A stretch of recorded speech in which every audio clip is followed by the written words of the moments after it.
Oh, umusok na. Magandang buhay mga panyero ko. Ayan, magluluto tayo ng native chicken.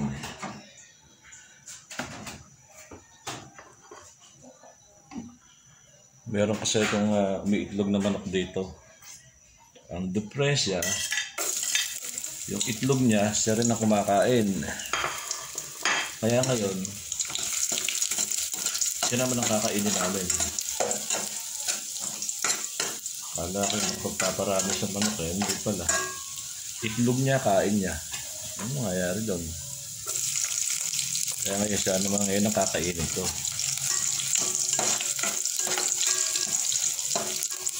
Yung palutang native na manok.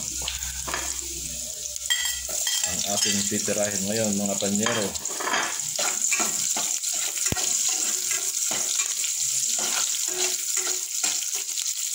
Kaya nga, dahil na sa anong itlog.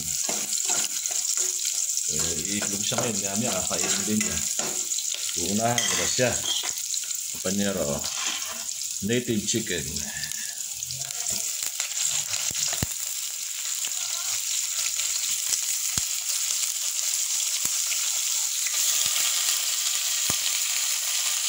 Ay.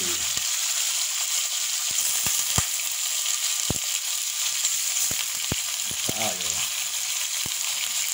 Native na native siya. May ulo, natalong pa siya.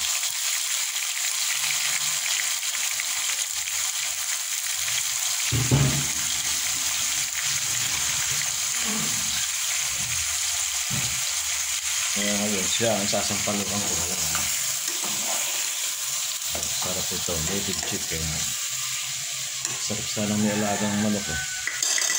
Kaya lang eh, walang mangyayari. Siya rin kinakain din yung itlog na nagatin asin para lumasas siya. Wala tayong patis. Kasi na lang. Saan natin tatakpan ngayon. Isang kutsa muna. Panyero. Lalagyan natin panyero ng lemongrass or tanglad. Para mawala yung lansa niya. Tanglad yung natin. Yan, papailalim ko para lumasas siya agad.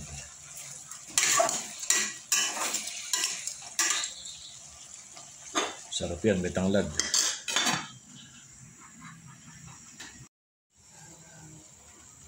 Sasabawan ko na panyero at pwede na ito. Nasangkot siya na natin. Ngayon, sabaw naman. Bakit pakukulang ngayon yan.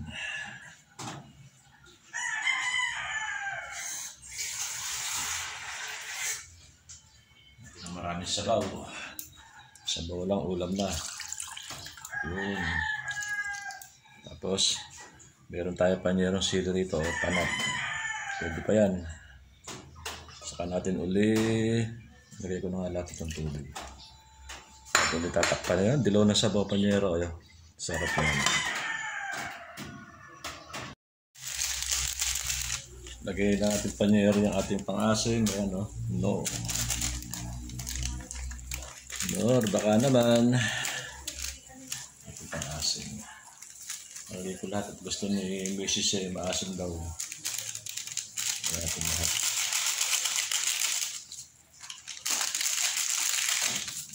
Sarap kasi yan. Maasim. Native.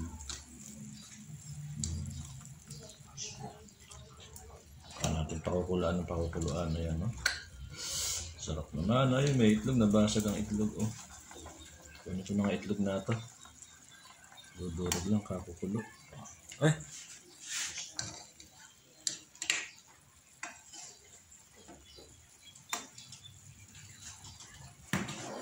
Nabasag. Oh. Nabasag lang itlog. Ayan. Kaya natin pakukuluan ng pakukuluan ulit yan. Nang may asim na siyang sampalok. May kasarapan niyero. Ito yung ulo. Ayan. Nakpo, nalawang sabaw. Sarap talaga ang native eh. Minsan maraming ala. Ay, tanglad ko. Hindi ko na naalis sa tanglad. Titikman natin. Tikman yan.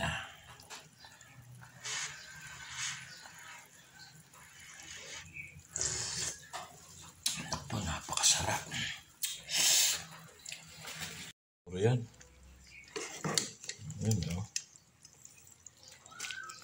Titikman ko yung laman.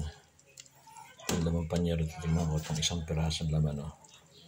Wala natin gaano kasarap.